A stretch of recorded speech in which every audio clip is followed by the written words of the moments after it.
Pamela, এই যে CBI এবং সিআইডি, ইডি, এই যে যতগুলো তদন্তকারী সংস্থা আছে, তারা বিভিন্ন ভাবে অভিষেক বন্দ্যোপাধ্যায়কে ডাকছে, তার বাড়ি যাচ্ছে এবং বিভিন্ন তদন্তের জন্য তাকে বারবার সমন পাঠানো হচ্ছে, দেখা হচ্ছে মধ্যরাত পর্যন্ত। কি বলবো? অভিষেক বন্দ্যোপাধ্যায়ের কৃতকর্মের জন্য সিবিআই, ইডি বা সিআইডি এরা তো অটোনমাস এজেন্সি, তো এরা যেতেই পারে। কারণ ওরা দেখেছি আমরা 15 বছরে কোনো এক জায়গাও ছাড়েনি দুর্নীতি করতে। সব জায়গায় দুর্নীতি, সব জায়গায় দুর্নীতি। জাল সই কাণ্ড তো একটা আইওয়াস, এর থেকেও বড় বড় এরা দুর্নীতি করে রেখেছে। সেগুলো নিয়েও তদন্ত করুক, সেগুলোকেও বাইরে আনুক। কোনটা বাইরে আছে? সারদা নিয়ে আবার কথা উঠুক। এত গরিব মানুষের পয়সা সারদা আজকে ইনভেস্ট করেছে, রোজ ভ্যালিতে করেছে, তারা তো ফেরত পায়নি। আই ওয়ান্ট ওই ইনভেস্টিগেশন গুলো আবার সামনে আসুক, অভয়াকাণ্ডের ইনভেস্টিগেশন সামনে আসুক, কোল স্মাগলিং এর ইনভেস্টিগেশন আসুক, কাউ স্মাগলিং এর আসুক, human trafficking, human organ trafficking এর গুলো আসুক। জ্যান্ত মানুষকে মেরে ফেলে তার চোখ ট্রাফিকিং হয়ে যাচ্ছে, তার কিডনি ট্রাফিকিং হয়ে যাচ্ছে, তার হার্ট নিয়ে নেওয়া হচ্ছে মানুষের শরীর থেকে। মানুষের জীবনের কোনো মূল্য ছিল না। এই জিনিসগুলো আসুক, এই জিনিসগুলোর ইয়ে হোক। 100 দিনের কাজে যা দুর্নীতি হচ্ছে, সেই 100 দিনের কাজের দুর্নীতির হিসেব আমরা এখন দেখবো, চাইবো যে কোন নেতার কাছে কত গেছে। এসএসসির দুর্নীতির গুলো হোক, আমরা দেখবো কার কাছে কত গেছে, সেইগুলো বিচার হোক। যেগুলো থেকে অভিষেক ব্যানার্জির বিরুদ্ধে কমপ্লেন্স আছে, এত অভিযোগ আছে, অভিষেক আর অভিযোগ একই রকম শোনায়। তো অভিষেক আর দুটো একই রকম, মানে অলমোস্ট অক্ষর গুলো এক, অ্যালফাবেটস গুলো এক। তো এদের জীবনে আর বেরোবে না। ভেতরে ঢুকলে, শ্রীগড়ে ঢুকলে আর অভিষেক ব্যানার্জি, মমতা ব্যানার্জি এবং আরো এদের দলের যারা যারা ফ্রন্ট লাইনের লিডার্স ছিল, তারা আর বেরোবে না। তাদের এই জীবনে তো বেরোবে না। আর যদি ঈশ্বর করে যাতে 7 জীবনও তারা না বেরোয়, মানুষের সাথে অন্যায় করার জন্য, অত্যাচার করার জন্য, বিরক্ত করে দেওয়ার জন্য মানুষকে। কড়া খবরের সকল দর্শকদের নমস্কার। আজকে আমরা যে বিষয়গুলো নিয়ে কথা বলবো এবং আমাদের মধ্যে আমরা আজকে যাকে পেয়ে গেছি, তার সম্পর্কে আলাদা করে বলার কিছু নেই। আমরা জানি যে দীর্ঘদিন ধরে তৃণমূল কংগ্রেসের বিরুদ্ধে, যেভাবে তাদের দুর্নীতির বিরুদ্ধে, তাদের অত্যাচারের বিরুদ্ধে বিজেপি যেভাবে লড়াই করে এসছে এবং লড়াই করতে করতে আজকে তারা সরকার তৈরি করেছে। এবং শুধু বিজেপি সরকার তৈরি করেনি, বিজেপির প্রত্যেকটা সদস্য, ছোট থেকে বড়, তারা দীর্ঘদিন ধরে লড়াই করেছে এই দুর্নীতির বিরুদ্ধে। প্রথম থেকে দাঁড়িয়ে কারোর মৃত্যুও ঘটেছে এবং কেউ কেউ প্রচুর মামলাও খেয়েছে। তারা মামলা খেয়েছে, তাও লড়াই করেছে মানুষের পাশে দাঁড়িয়ে। এমনই একজন নেত্রীকে আমরা আজকে পেয়ে গেছি, পামেলা গোস্বামী, যিনি প্রথম দিন থেকে মানুষের পাশে, মানুষের কাজ করবে বলে মানুষের সঙ্গে দাঁড়িয়েছে। হাজার অন্যায় তার সাথে হয়েছে, নানা রকম ভাবে তাকেও নানা প্রতিঘাতের সম্মুখীন হতে হয়েছে, তারপরেও তিনি পিছু পা হননি। আমরা পেয়ে গেছি পামেলাকে। পামেলা, নমস্কার কড়া খবরে। নমস্কার রূপালিকা, অনেক অনেক ধন্যবাদ। তুমি, তোমার যে লড়াই, সেই লড়াই নিয়ে আর নতুন করে কিছু বলার নেই। সেটা সবাই জানে যে দীর্ঘ লড়াই করেছো। লড়াই করেও তুমি মানুষের পাশে দাঁড়িয়ে কাজ করতে ছাড়োনি। যখন তুমি আবার ময়দানে এলে, বেরোলে, তারপরে সেদিন থেকে নিরলস চেষ্টা করে আজও, আজকের দিন অব্দি মানুষের জন্য কাজ করছো। কি বলবে? দেখো, প্রথম থেকে ভারতীয় জনতা পার্টির প্রত্যেকটা কার্যকর্তা মানুষের সেবার জন্য অঙ্গীকারবদ্ধ। আমাদের প্রধানমন্ত্রী নিজেকে প্রধানমন্ত্রী বলে না, উনি নিজেকে প্রধান সেবক বলে। তো আমরা নিজেদেরকে কার্যকর্তাই বলি। আমাদের নেতৃত্ব দেওয়ার জন্য রাজ্য নেতৃত্বরা, তারা সকল মানুষরাই নিজেদেরকে কার্যকর্তা বলে সম্বোধন করে। তো আমরা মানুষের কাজেই আমরা 100% আমরা we are always in the field. আর আমরা একটু কমই প্রচারে থাকি এবং থাকতে পছন্দ করি, কারণ জানিয়ে কিছু কাজ করাটা উচিত না। আমাদের যদি উদ্দেশ্য সৎ থাকে, তাহলে আমরা চুপে চাপে কাজ করব। মানুষ উত্তর দেবে, মানুষ জবাব দেবে যে তারা কি পরিষেবা পাচ্ছে। আমাদের তো জনতার দরবার শুরু হয়েছে, যেখানে মাননীয় শুভেন্দু দাদা, আমাদের রাজ্যের মাননীয় মুখ্যমন্ত্রী, উনি সরাসরি মানুষের সাথে নেবে এসে, মানুষের সাথে এসে সে তাদের প্রবলেমস জানছে, তাদের কি অভিযোগ এবং দীর্ঘদিন ধরে তারা কি সমস্যার সম্মুখীন হয়েছে এবং কি সমস্যা ফেস করছে, সেই সমস্ত সমস্যা শুভেন্দু দাদা এবং আমাদের রাজ্য নেতৃত্ব মাননীয় শ্রমিক দা, আমাদের দিলীপ দা, যত নেতৃত্ব আছে যারা দীর্ঘদিন লড়াই করে আজকে দলকে ক্ষমতায় এনেছে, আমাদের মতো কার্যকর্তারা, আমরা সকলে আহ দেখছি কি করে ডেভেলপমেন্ট শুরু হয়েছে। এই 1 মাসও হয়নি আমাদের সরকার হয়েছে, তার মধ্যে আমরা দেখেছি কিরম ভাবে সব প্রকল্প চলে এসছে। যা যা আমাদের প্রমিস ছিল যে মহিলারা ফ্রি ট্রাভেল অ্যাক্সেস পাবে পুরো পুরো গোটা পশ্চিমবঙ্গে, নর্থ থেকে সাউথ বেঙ্গল, যে buses are free for women, pregnant মহিলাদের জন্য অনেক প্রকল্প আছে। তারপর অন্নপূর্ণা ভান্ডার আমরা দেখেছি কি করে 3,500 টাকা, 3,000 টাকা কি করে ডিরেক্টলি বাংলার মানুষরা বেনিফিটেড হচ্ছে। দে আর দ্য ডিরেক্ট বেনিফিশিয়ারি। তাদের কোনো মধ্যিখানে কোনো কেউ নেই যারা কাটমানি নিচ্ছে বা যাদের কিছু অ্যামাউন্ট দিতে হচ্ছে। আমরা দেখেছি তৃণমূলের লক্ষ্মীর ভান্ডারে, যেখানে ভুয়ো ভোটারের নাম পাওয়া গেছে, তারপরে যারা মানে মাইগ্রেটেড তাদের নাম পাওয়া গেছে, এবং অনেক পুরুষ যারা মানুষের নাম পাওয়া গেছে, পুরুষ মানুষের নাম পাওয়া গেছে, এবং অনেক পুরুষ মানুষ বিধবা ভাতার বেনিফিট পাচ্ছে। তো সবকিছু ওপর থেকে নিচ অব্দি যেখানেই হাত দিচ্ছে আমাদের সরকার, ভারতীয় জনতা পার্টির সরকার, পশ্চিম বাংলার মানুষের সরকার, সেখানেই সব রকম দুর্নীতি পাচ্ছে। সব রকম দুর্নীতি থেকে মাথা থেকে পা অব্দি তৃণমূলের সমস্ত নেতারা লুপ্ত, সমস্ত মানে from head to toe they are full of corruption. এই জন্য আজকে আমরা দেখতে পাচ্ছি কি করে দীর্ঘদিন সব মানুষরা লড়াই করেছে, পুলিশরা, উকিলরা, শিক্ষকরা, সমস্ত প্রফেশনের মানুষ সবাই ময়দানে নেমে এসছে। আমরা দেখেছি কিরকম মানে ঘিন্ন একটা আচরণ এবং ঘিন্ন একটা ক্রাইমের শিকার হয়েছে ছোট বোন আমাদের অভয়া, কিভাবে তাকে চলে যেতে হলো। এবং মানে এটা আমরা মেনে নিতে পারছি না যে আমাদের পশ্চিমবাংলায় মানুষের সাথে এরকম হচ্ছে। আমরা কখনো পশ্চিমবাংলাকে এরকম দেখবো বলে ভাবিনি, এবং মানুষেরাও ভাবেনি, পশ্চিমবাংলার যারা রেসপন্সিবল সিটিজেন। তো সবাই মিলে আজকে ময়দানে এসে they wanted a change, so we got the change. এখানে বাংলার সাধারণ মানুষ জিতেছে, জনতা জিতেছে, মমতা হেরেছে। মানে জনতা ভার্সেস মমতা। জনতা ভার্সেস মমতা ছিল। আমরা দেখেছি কি করে প্রথম দফায় 92% ভোট পেয়েছে, এবং দ্বিতীয় দফায় 95% ভোট পেয়েছি আমরা। কি করে সমস্ত মানুষ নেবে এসে ঐক্যবদ্ধ হয়ে, বাইরে থেকে এসছে, বিদেশ থেকে মানুষ এসে ভোট দিয়েছে, বয়স্ক মানুষেরা কিভাবে কষ্ট করে এসে নিজেদের ভোটার অধিকারটা তারা এবার দিয়েছে আমরা দেখেছি। এসআইআর হওয়াতে যেই মৃত ভোটার, ভৌতিক ভোটার, মাইগ্রেটেড ভোটার, যারা ভোটার তালিকায় যাদের নাম থাকা উচিত না, সেই ভোটগুলো দেখেছি আমরা তৃণমূলের দুষ্কৃতীরা কি করে দিয়েছে, রিগিং করেছে, কি করে কমপ্লেক্স গুলো গেট আটকে দিয়েছে যাতে লোকে ভোট না দিতে পারে, কি করে মানে কোঅপারেটিভস গুলোর গেট আঁকড়ে দাঁড়িয়েছিল তৃণমূলের গুন্ডা বাহিনীরা, দুষ্কৃতীরা। আমরা দেখেছি যেইভাবে মানুষকে ভোট দেওয়ার অধিকার তারা কাড়িয়ে নিয়েছিল, এবার মানুষ তাদের সাথে লড়াই করেছে। মানুষের এবার ভোটের অধিকার কেউ কাটতে পারেনি। এই জন্য আমরা দেখেছি ইতিমধ্যে কি করে আমরা এত পার্সেন্ট ভোট পেয়েছি। ইতিহাসে এই পার্সেন্টেজ ভোট পড়াটা মনে হয় মানে with golden words it will be written, যে মানুষ কি করে চেঞ্জটা এনেছে। এটা আমাদের নেতৃত্ব, আমাদের কিছুটা তো অবদান আছেই। আমরা মানুষের সাথে সব রকম আন্দোলনে দাঁড়িয়েছি, সব রকম। আমরা দেখেছি কি করে নিয়োগ নিয়োগ যখন দুর্নীতি হয়েছিল, এসএসসি, এসসি, টেট, এসএলএসটি, কিভাবে মানুষকে ঠকিয়ে তারা অর্থের বিনিময়ে চাকরি দিয়েছে। তারপরে উকিলরা মানে যারা আজকে আইনের লড়াই লড়ছে সাধারণ মানুষের জন্য, আজকে তারাও সেফ না। কসবা ল কলেজে আমরা দেখেছি একজন ছোট বোনকে কি করে গণধর্ষণ হতে হয়েছে, একজন ডাক্তার অভয়া, তাকে চলে যেতে হলো পৃথিবী ছেড়ে। এবং সব রকম teachers wire not safe in their premises.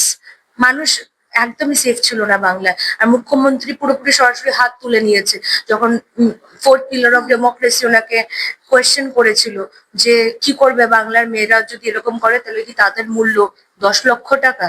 তখন মুখ্যমন্ত্রী বলেছে যে অন্ধকার হওয়ার পর 8টার পর যদি কোনো মহিলার সাথে এরকম কিছু ফেস করতে হয় তাহলে সেটা সরকারের দায়িত্ব না, সেটা সরাসরি মানে West Bengal government of West Bengal মানে লিডেড বাই মমতা ব্যানার্জি এন্ড অভিষেক ব্যানার্জি, এটা তাদের কোনো তাতে হাত নেই বা তারা কোনো রকম ভাবে রেসপন্সিবল না, তারা কিছু করতে পারবে না। একটা মেয়ের দাম বহে গেছিল পশ্চিমবাংলায় 10 লক্ষ টাকা। এই জন্য উভয় মেয়ে পুরুষ, নারী পুরুষ, বয়স্ক মানুষ সবাই মিলে লড়াই করেছে, সবাই মিলে ময়দানে নেমেছে এবং সবাই মিলে চেঞ্জ চেয়েছিল, সবাই চেঞ্জটা আজকে পেয়েছে। We are more than glad. আজকে আমরা মুক্ত আকাশে বসবাস করছি, বাংলার প্রত্যেকটা মানুষ ডিরেক্টলি বেনিফিটেড হবে, কোনো মধ্যস্থতা থাকবে না যেখানে কোনো নেতাকে কাটমানি দিতে হবে না, সরাসরি মুখ্যমন্ত্রীর সাথে তারা কথা বলতে পারবে এবং সরাসরি আমাদের রাজ্য দপ্তরে গেলে প্রত্যেকটা নেতা নেতৃত্ব, প্রত্যেকটা মানুষের সাথে যারা আজকে দলকে লিড করছে তাদের সাথে তারা কথা বলতে পারবে, তাদের সমস্যা গিয়ে জানাতে পারবে এবং সঙ্গে সঙ্গে উইথ ইমিডিয়েট এফেক্ট সেই সমস্যার সমাধান তারা দেখতে পাচ্ছে। আমরা দেখেছি কি করে মানুষেরা সাক্ষাৎকার দিচ্ছে, কি করে বলছে যে আমাদের অ্যাকাউন্টে ঢুকেছে টাকা, আমরা বেনিফিটেড হচ্ছি। দেখুন, টাকা দিয়ে আমরা মানুষকে কিন্তু কোনো রকম ভাবে, টাকাটা এক্সট্রা, বাট আমরা আমাদের সরকারের আমলে we will give job, we will give employment. বাইরের যেই আমাদের ভাই বোনেরা ভিন রাজ্যে গিয়ে নিজেদের জীবন জীবিকা চালানোর জন্য যে লড়াই লড়ছিল, যে চাকরির জন্য যারা পরিবার ছেড়ে ওখানে নিজেদের থাকার একটা আলাদা এক্সপেন্ডিচার, সেগুলো সমস্তটা করে তাদের কাছে সামান্যতম কিছু অর্থ আসছিল, সেই মানুষগুলো আজকে পশ্চিমবাংলায় ফিরে আসবে, সেই মানুষগুলো আজকে নিজেদের পরিবারের সাথে থাকবে, তারাও মানে they will also get the warmth of the house. হ্যাঁ, কে চায় নিজের রাজ্য ছেড়ে? আমাদের রাজ্যে কোনো রকম ভাবে কোনো ইনভেস্টমেন্ট আসছিল না, কোনো বড় কোম্পানি, কোনো মাঝারি কোম্পানি, কোনো ছোট কোম্পানি আমাদের পশ্চিমবাংলার ওপর ভরসা রাখছিল না। Because who will invest in the state where buses were burning in the street? Nobody. কেউ কনফিডেন্সই পাচ্ছিল না। আমরা দেখেছি কি করে টাটাকে মমতা ব্যানার্জি উৎখাত করে দিয়েছে, কি করে লাশের ওপরে দাঁড়িয়ে মমতা ব্যানার্জি রাজনীতি করেছে। 2021-এর পর আমরা দেখেছি 350 ওপরে মানুষকে চলে যেতে হয়েছে। এটা আমি তোমাকে অন রেকর্ডের বলছি, এর বাইরে আউট অফ রেকর্ডও প্রচুর মানুষকে চলে যেতে হয়েছে, যেখানে কোনো মিডিয়া কভারেজ পায়নি, সম্মানের খাতিরে কেউ ধর্ষণ হয়েছে, সে বেরিয়ে এসে বলতে পারেনি, অনেকে ভয়তে বলতে পারেনি, মানে ভয়, এই ভয় আউট ভরসা ইন, এইটাতে প্রত্যেকটা মানুষ বিশ্বাস রেখেছিল। ভয় আউট ভরসা ইন পাল্টানো দরকার ছিল, কারণ এই ভয়টাকে আউট করতে হতো মানুষের ভেতর। পামেলা, যেমন ভরসাটা ইন হয়েছে এবং সংকল্প পত্র যেটা ছিল বিজেপির, সেখানেও বিভিন্ন কথা বলা হয়েছিল, সেগুলো ইতিমধ্যেই 1 মাসের নতুন সরকার, নতুন যিনি মুখ্যমন্ত্রী মাননীয় শুভেন্দু অধিকারী মহাশয়, তিনিও অনেক কিছু ঘোষণা করেছেন এবং কিছু কিছু চালু হয়েছে, কিছু কিছু চালু হবে, কারণ সরকারকে চালু করতে একটা প্রসিডিওর মধ্যে দিয়ে যেতে হয়। সেগুলো যেমন একদিকে হচ্ছে, একদিকে কিন্তু বিজেপি সরকার বলেছিল পরিবর্তনের আগে যে রাজ্য থেকে দুর্নীতিমুক্ত একটা রাজ্য তৈরি করতে হবে, দুর্নীতি যারা করেছে তাদেরকে ধরা হবে এবং শাস্তি দেওয়া হবে এবং সেটা পরিষ্কার করা হবে।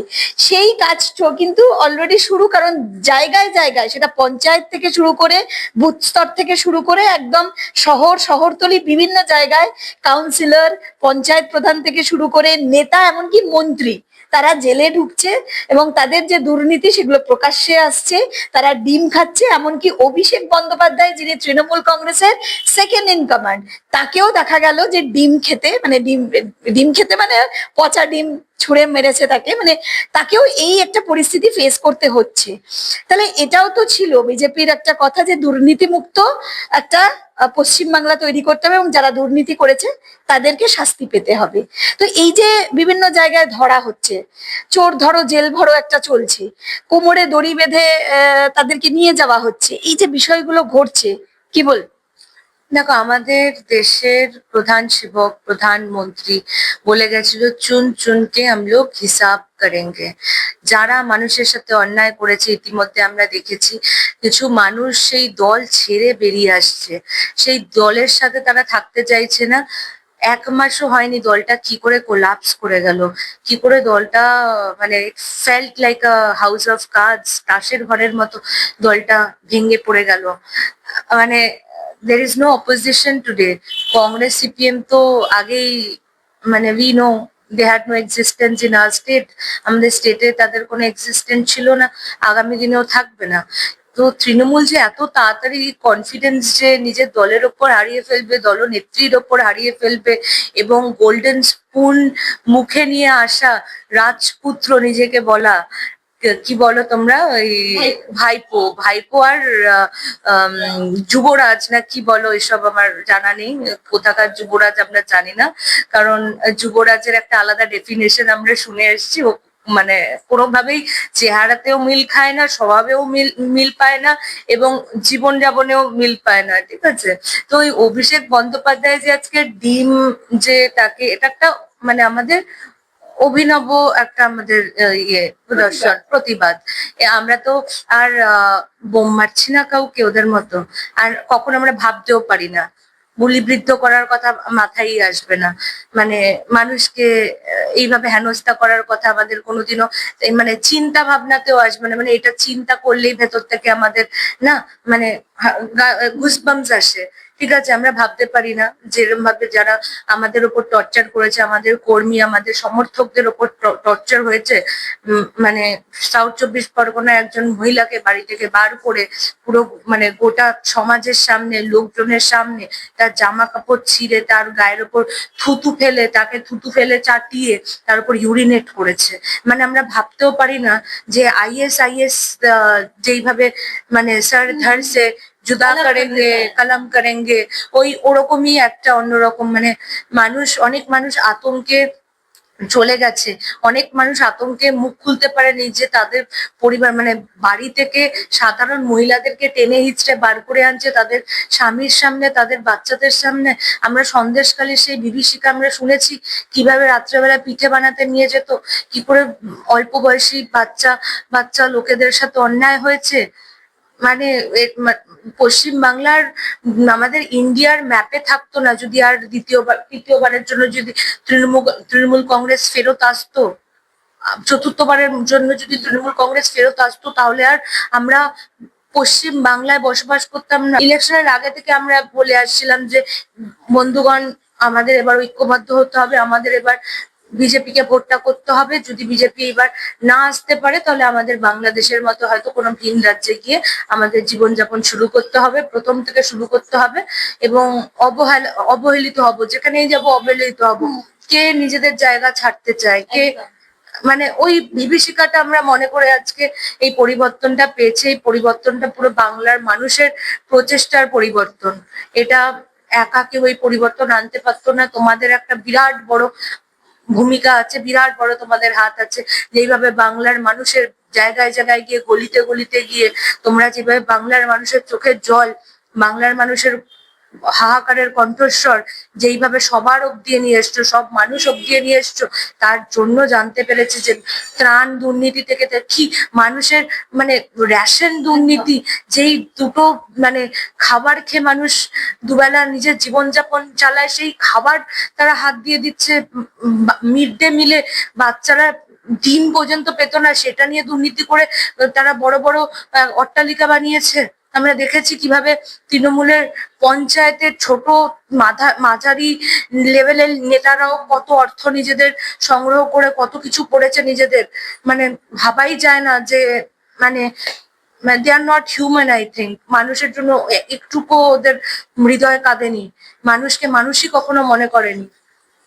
কিন্তু তাদের দলের যারা নেতৃত্ব, ঠিক আছে, একদম আমি ওপর নেতৃত্বের কথা বলছি না, তাদের দলের যারা এমপি এমএলএ, তারাও তো এখন বিদ্রোহ ঘোষণা করেছে। যেমন সায়নী ঘোষ, আমি একাধিক নাম বলবো, সায়নী ঘোষ, আমাদের মহুয়া মৈত্র, কাকলি ঘোষ দাসে, যারা একটা সময় হিন্দু ধর্মকে নিয়ে রীতিমতন মানে হিন্দু ধর্মকে আঘাত করা, কটূক্তি করা, মানে মুখে যা এসেছে তাই বলা করে গেছে, তারাই আজকে এই মমতা বন্দ্যোপাধ্যায়ের বিরুদ্ধে গিয়ে এনসিপিআই নতুন দল সেখানে যোগদান। কি বল?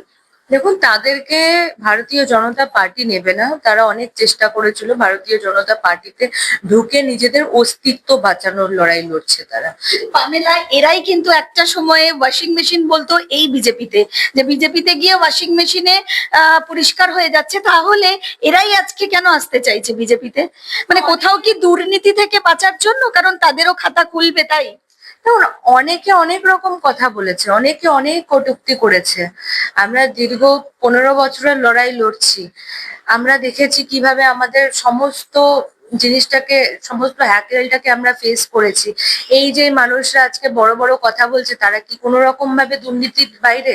তারা কি মানে এখন মমতা ব্যানার্জি বা অভিষেক ব্যানার্জির ওপরে যে মানে পুরো দোষটা চাপিয়ে নিজেদেরকে যে ক্লিন চিট নিচ্ছে নিজেরাই, সেলফ প্রোক্লেমড, তো তারা কি কোনো রকম কোনো দুর্নীতির বাইরে? প্রত্যেকটা নেতা মন্ত্রী আপনারা খতিয়ে দেখবেন, বা যখন অডিট করা হবে, যখন খতিয়ে দেখা হবে, তারা সবাই কম করে 1000 থেকে 2000 কোটি টাকার মালিক আজকের দিনে, সবাই। তো আজকে তারা কোনো রকম ভাবেই বাঁচবে না। যারা, দেখুন, এনডিএ কে তারা সাপোর্ট করতেই পারে, সেটা তাদের আর দল বলে আর কিছু নেই। তাদের দল কখনো ছিল না। যেই দলের কোনো নীতি আদর্শ দর্শন নেই, সেই দলের কোনো অস্তিত্ব থাকা নেই। দল ভিতহীন দল ছিল একটা।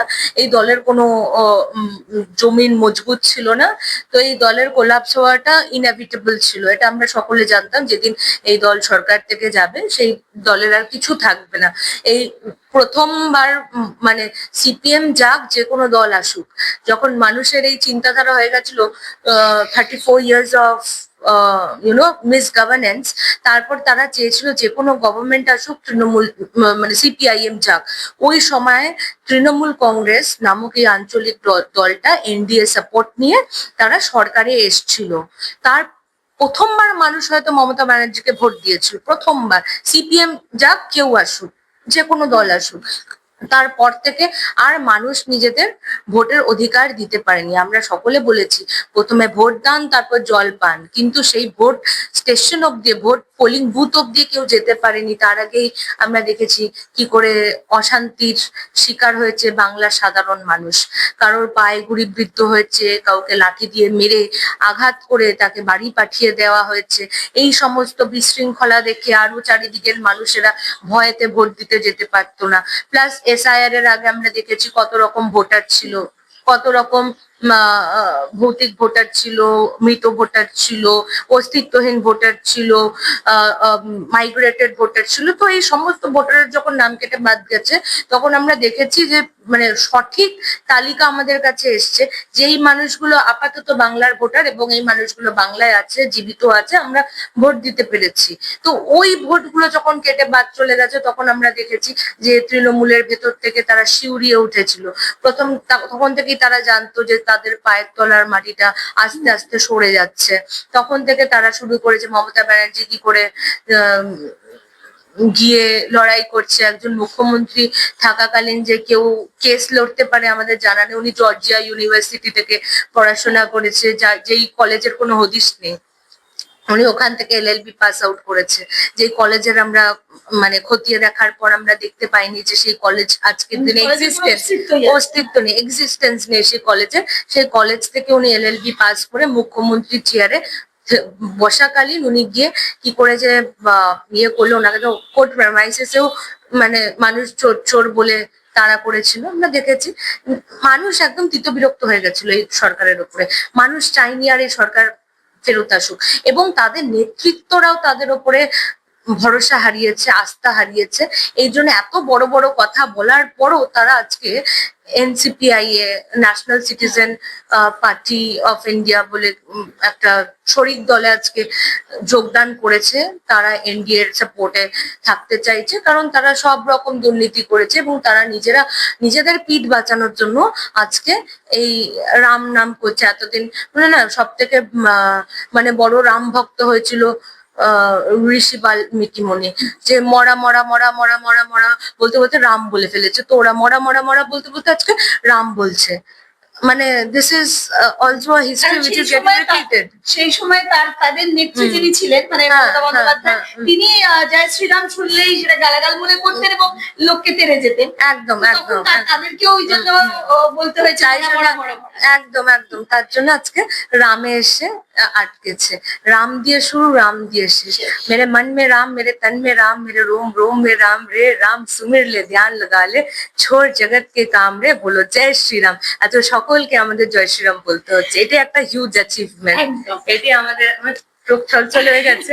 কিন্তু ওই লড়াইটা যে কি কঠিন লড়াই ছিল সেটা বলে বোঝানো যাবে না। আন্ধেরা ছটা হ্যায়, সূরজ নিকলা হ্যায়, কমল খিলা হ্যায়। এটা আমাদের ডক্টর শ্যামা প্রসাদ মুখার্জির পার্টি। এই পার্টিকে ওরা বহিরাগত বলে আক্রমণ করেছে, আমাদের নেতৃত্বকে বহিরাগত বলে।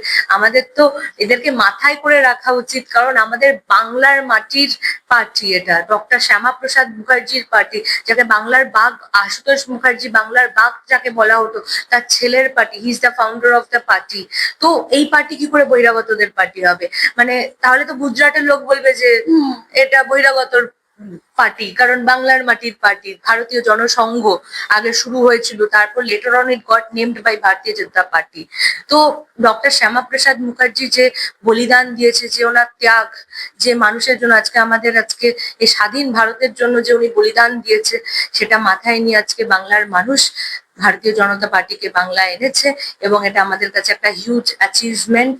আমরা মনে করি বাংলার মানুষ সমস্ত ভাবে বেনিফিটেড হবে, এবং আমি বলে দিতে পারি যে আগামী 50 বছরেও ভারতীয় জনতা পার্টির ওপরে কোনো দল তাকাতে পারবে না, কারণ আমাদের কর্মই আমাদের পরিচয়, আমাদের কর্মই আমাদের ধর্ম, আমাদের ধর্মই আমাদের কর্ম। আমাদের কর্মের ওপরে কিছু নেই, এবং কর্মটা আমরা করে যাব, তো আমাদের জায়গাটা ঠিক থাকবে। আমরা চুরিতে বিশ্বাস করি না, ছেচুরিতে বিশ্বাস করি না। যারা যারা দলে আজকে নেতৃত্ব দিচ্ছে, তারা সকলে একটা সম্ভ্রান্ত পরিবার থেকে এসছে। তারা অর্থ দেখেছে অল্প বয়সে, যেমন আমরা সকলে আমরা অর্থ দেখেছি। তো আমাদের কখনো দেখলে মনে হয় না এটা নিয়ে নিয়ে এটা কবজা করে নিই। আগে মানে আমাদের বাড়িতে একটুখানি চুন বালি সিমেন্ট খসে পড়লে দাদা সালামি নিতে চলে আসতো, তারা দাদা সালামি নিতে চলে আসতো। তাদের একবারও মনে হয়নি যে এরা বিজেপিতে আছে বা এরা আমাদের এটা অপোজিশন পার্টি। তাদের এত সাহস, এত সাহস কি করে তাদের নেত্রী দিয়েছিল। নেত্রী এবং অভিষেক বন্দ্যোপাধ্যায়, মমতা ব্যানার্জির অনুপ্রেরণায় এরা সকলে করে আমাদের মাথার উপরে তো এরা আছে, আমাদেরকে করার কিচ্ছু নেই। মহুয়া মৈত্রকে যখন পার্লামেন্ট থেকে সাসপেন্ড করলো তার অ্যান্টি ন্যাশনাল কাজ করার জন্য, তাকে বিদেশ থেকে কোয়েশ্চেন আসতো, তার পাসওয়ার্ড সব অ্যাক্সেস করতো, এবং আমাদের পার্লামেন্টে তাকে কোয়েশ্চেন করার জন্য তাকে পে করতো, ক্যাশ ফর কোয়েরি। এই মামলায় যখন সে অভিযুক্ত হয়েছে, তারপরও তাকে কেন পার্টি থেকে সরিয়ে দেওয়া হলো না? আজকে সায়নী ঘোষ সায়নী ঘোষ তো কপি ক্যাট ছিল, কেন মমতা ব্যানার্জিকে কপি করে ও তার সেম কথা বলে বলে ঘুরতো এবং নিজেকে বিরাট কিছু একটা মনে করাতো। ও কি করতো, কোথা থেকে এসছে, হাওয়াই চটি পড়ুক, খালি পায়ে হাঁটুক, নান অফ আর বিজনেস। ওরা মানুষের না, ওরা মানে কি বলবো, ও সায়নী ঘোষ যে নিজেকে একটা বিরাট বড় একটা সোশ্যাল রিফর্মার বা একটা সোশ্যাল অ্যাক্টিভিস্টের মতো, একজন পলিটিশিয়ানের মতো নিজেকে যে দেখাচ্ছে, সায়নী ঘোষের আমরা জানি অতীত কি, ও কোথার থেকে এসছে। Charity begins from home. আমরা জানি সায়নী ঘোষের জায়গা কোথায়, সেই জায়গাতেই আবার সে ফেরত যাবে। পামেলা, একদম শেষ একটা প্রশ্ন করব। এখন তো নতুন সরকার, বিজেপি সরকার গঠন করেছে, তাদের যে সংকল্প পত্র সেখানে তারা যা যা বলেছে ইতিমধ্যেই শুরু করেছে। সব থেকে বড় সমস্যা এই রাজ্যে হচ্ছে বেকারত্ব। বেকারত্ব একটা বড় সমস্যা, এবং দীর্ঘ 34 বছর ওদিকে, আর এদিকে যদি আমরা 15 বছর দেখি প্রায় 49 বছর। আমরা যদি রাউন্ড ফিগারও ধরি 50 বছর, তো 50 বছর ধরে একটা রাজ্যে শিল্প প্রায় নেই। যে কটা ছিল বন্ধ হয়ে গেছে, বিভিন্ন ছোট ছোট কলকারখানা বন্ধ হয়ে গেছে, এবং যারা ছিল তারা প্রায় চলেই গেছে। প্রায় 8000-এর ওপরে শিল্প মমতা বন্দ্যোপাধ্যায়ের আমলেই চলে গেছে। প্রথম টার্গেট হচ্ছে শিল্প আনা, এবং আরো অনেক উন্নয়নমূলক আছে, ট্যুরিজমকে আরো বাড়ানো। আমরা জানি ইতিমধ্যেই শঙ্কর ঘোষ তিনি ট্যুরিজম মন্ত্রী হয়েছেন। বিভিন্ন প্রকল্প বা বিভিন্ন ভাবে কিভাবে উন্নয়ন করা যায় সেই ব্যবস্থাগুলো হচ্ছে, কিন্তু যে মূলত যে সমস্যাগুলো, শিল্পের সমস্যা, বেকারত্ব এবং শিক্ষা ব্যবস্থা পুরো শেষ। কি বলবে, মানে মানুষ জানতে চায় কতটা এই সরকার কিভাবে এগোচ্ছে, এবং তার যদি একটা মানে গ্রাফ বা একটা লাইন আপ তোমরা দেখাতে পারো। দেখো, আমাদের সরকার ফর্ম হয়েছে, we have form the government, it's been 1 month নাও। তারপর আমরা দেখেছি যে আমাদের যেহেতু নর্থ বেঙ্গল থেকে সাউথ বেঙ্গল থেকে সব জায়গায় আমাদের মন্ত্রিত্ব বন্টন করতে হয়েছে, মানে আমাদের দলকে কি করে সবাইকে ব্যালেন্স করে, নর্থ বেঙ্গলকে ব্যালেন্স করে সাউথ বেঙ্গল, মানে আমাদের তো কাছের লোককে কাজ দেওয়া হয় না, আমাদেরকে কাজের লোককে কাজ দেওয়া হয়, কাছের লোককে কাজ দেওয়া হয়। নেপোটিজম এখানে চলে না, একদমই চলে না। We are against nepotism since the very first day. Nepotism আর পরিবর্তনত্র এগুলো আমাদের আমাদের দূর দূরে কোনো সম্পর্ক নেই। যার যোগ্যতা আছে সে নিজের যোগ্যতা দিয়ে তার যোগ্য জায়গা নিয়েছে। তো নর্থ বেঙ্গলে আমরা দেখেছি, সাউথ বেঙ্গলে দেখেছি যে কিরকম ভালোভাবে যে মিনিস্ট্রিটা ডিভাইড করে দেওয়া হয়েছে। 1 সপ্তাহ হয়েছে আমাদের মিনিস্ট্রি ডিভাইড করে দেওয়া হয়েছে। তো তার আগে থেকে আমরা দেখেছি যে কি করে ইন্ডাস্ট্রিজরা নিজেদের ইচ্ছা প্রকাশ করেছে। 20 লক্ষ কোটি টাকা বাংলা ইনভেস্টমেন্ট হচ্ছে। যেদিন আমাদের সরকার ফর্ম হয়েছে তার নেক্সট ডেতে এই অ্যানাউন্সমেন্ট, এই প্রপোজাল আমাদের বাংলায় এসছে। সব রকম Adani, Ambani, Tata, Google, everything everything is coming to our Bengal. বেঙ্গলকে যে সোনে কা চিড়িয়া বলা হতো আগে, সেই বেঙ্গল আবার will get its lord's glory back. Bangla আবার সোনার বাংলা হবে। বাংলার প্রত্যেকটা মানুষ মাথা উঁচু করে বাঁচবে। এবং আমার মনে হয় যে বাংলা থেকে যে সমস্তটা, বাংলা ওয়াজ ভেরি ডাল, তো Bangla will be again golden. বাংলায় বাইরের মানুষরাও এসে ইনভেস্ট করবে, বাইরে দেশের বাইরের মানুষ, রাজ্যের বাইরের মানুষ। আমরা দেখেছি বিভিন্ন কোম্পানিরা ইতিমধ্যে আমাদের সিএমও তে যোগাযোগ করেছে এবং তারা ইচ্ছা প্রকাশ করেছে। Bangla what a very intensive land, very intensive labour. আমাদের বাংলায় সবাই চায়, কারণ বাংলায় কাজ করে অনেক সুবিধা পাওয়া যায়। বাংলায় আমাদের আমরা দেখেছি how intensive labours are how cheap the lands are. তো এত আমাদের বাংলার সুবিধা আছে, সুযোগ আছে, রিসোর্সেস আছে, ন্যাচারাল রিসোর্সেস আছে। তো এগুলো সঠিক ব্যবহার হবে এখন। আমরা দেখেছি আমাদের এশিয়ার সব থেকে বেশি কোল ফিল্ড, কোল্ড ল্যান্ড আমাদের বীরভূমে পাওয়া গেছে। তারপরে আমাদের অয়েল হাব পাওয়া গেছে বাংলায়। আমাদের ওই রিসোর্সেস গুলো ঠিকঠাক করে মোবিলাইজেশন হবে, ইউটিলাইজেশন হবে, তো আমরা প্রকৃত ডেভেলপমেন্ট বাংলায় দেখবো। After 77 years of independence, after 77 years of independence প্রকৃত বাংলার মানুষ এবার উন্নয়ন দেখবে। বাংলার মানুষের কাছে অর্থ আসবে। যেই লড়াই আমরা লড়েছি সেই লড়াই আমরা সাফল্য অর্জন করেছি, এবং এটা আমাদের কাছে একটা বিরাট বড় অ্যাচিভমেন্ট। বাংলার মানুষ আজকে মুক্ত আকাশে বসবাস করবে। তাদেরকে কোনো রকম ভাবে কণ্ঠরোধ করে রাখা হবে না, তাদের কোনো রকম ভাবে অত্যাচার করা হবে না, তাদেরকে মিথ্যে মামলা দেওয়া হবে না, তারা ভিন রাজ্যে যাবে না, তারা তাদের বাড়ি ঘরে থাকবে, পরিবারের সাথে থাকবে, তারা এখানে বসবাস করবে, তারা এখান থেকে আর্ন করবে, তারা এখান থেকে এমপ্লয়মেন্ট পাবে, তারা এখানে উচ্চ শিক্ষা পাবে, তারা এখানে মেডিকেল ইনফ্রাস্ট্রাকচার পাবে, তারা এখানে অপরচুনিটিস পাবে, তারা এখানে বিজনেস করতে পারবে, তারা এখানে স্মল, মিডিয়াম, লার্জ স্কেলে সব রকম কাজ পাবে। যার যেরকম যোগ্যতা সে সেরকম কাজ পাবে।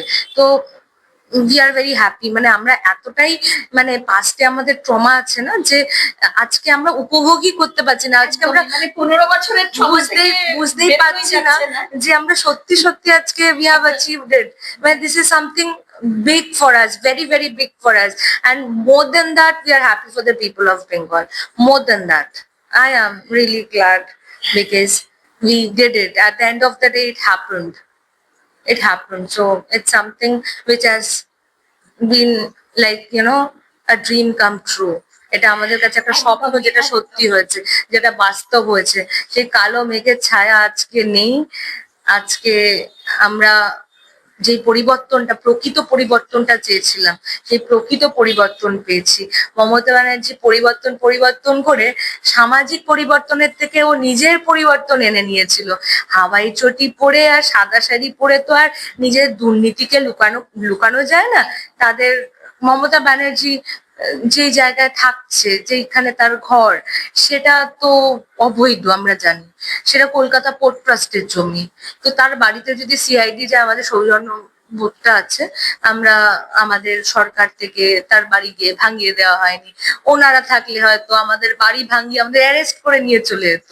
তো আমাদের এইটুকু সৌজন্য বোধ আছে। অভিষেক ব্যানার্জি কিভাবে অবৈধ জায়গায় নিজের ঘর কর্পোরেশন থেকে একদম ডিনোট করে দেওয়া হয়েছে যে এগুলো অবৈধ জমি, এগুলো সরকারের জমি, তুমি সরকারের জমিতে তো নিজের বাসস্থান বানাতে পারো না। আমরা দেখেছি যেখানে তারা অবৈধভাবে জবরদখল করে ব্যবসায়ীরা মানে ব্যবসা করছিল রাজাবাজারের দিকে, তৃণমূল আশ্রিত দুষ্কৃতীরা কিভাবে মানুষকে ঠকিয়ে তাদের জমি জায়গা কেড়ে সেখানে প্রজেক্ট বানাচ্ছিল, সেখানে নিজেদের দোকান খুলে ইতিমধ্যে আমরা দেখেছি বুলডোজার এসে ওগুলোকে ডেমোলিশ করে দিতে। তো আমি তো চাইবো যে আমাদের রাজ্য রাম রাজ্য হোক, আমাদের মা দুর্গার land, it's a land of Maa Durga, it's a land of fierce. তো আমরা চাইবো যে এবার তো দুর্গাপুজোটা আমরা ভালোভাবে দুর্গাপুজোটা মানাতে পারবো, কারণ আগের বছর অব্দি আমাদের দেখেছি কি করে আমাদের আইডলস গুলোকেও ভ্যান্ডালাইজ করে দেওয়া হয়েছে, আমাদের মায়ের প্রতিমা কি করে ভেঙে দিয়েছে, আমাদের পুলিশের সাহায্য নিয়ে পুজো করতে হয়েছে, সরস্বতী পুজো করতে হয়েছে, মা কালীকে প্রিজার্ভ ভ্যানে নিয়ে গেছিল। আমরা দেখেছিলাম মহারাষ্ট্রে গণপতি বাপ্পা গণেশজিকে তারা কি করে প্রিজন ভ্যানে করে নিয়ে গেছিল। তারপরে সেই সরকার পড়েছে। তো বাংলায়ও মা কালীকে ভ্যানে করে মানে ভাবাই যায় না যে নিয়ে যাচ্ছে অ্যারেস্ট করে, সবাই অ্যারেস্ট, এখানে ঈশ্বররাও অ্যারেস্ট হয়। তো ঈশ্বর আজকে অ্যারেস্ট করে নিয়েছে। ঈশ্বরকে আমি প্রার্থনা করবো যে ঈশ্বর তাড়াতাড়ি যাতে অভিষেক ব্যানার্জি আর মমতা ব্যানার্জি যাতে ওই প্রিজন ভ্যানেই থাকে, যে এই প্রিজন ভ্যানে তোমাকে নিয়ে যাওয়া হয়েছিল, ওই প্রিজন ভ্যানে ওদেরকে দেখতে চাই, তাহলে একটু আত্মাটা শান্তি পাবে, আত্মাটা তারপরে শান্তি। একদমই অসংখ্য ধন্যবাদ। এবং তুমি যেটা বললে যে সত্যি ড্রিমস কাম ট্রু, এবং সোনার বাংলা, যে সোনার বাংলার অঙ্গীকার শ্যামাপ্রসাদ মুখার্জি করেছিলেন তার দিকেই এগোচ্ছে। অসংখ্য ধন্যবাদ আমাদের দর্শক বন্ধুদের, এবং অপেক্ষা শুধু সোনার বাংলা কিভাবে তৈরি হবে তার দিকে লক্ষ্য রেখে।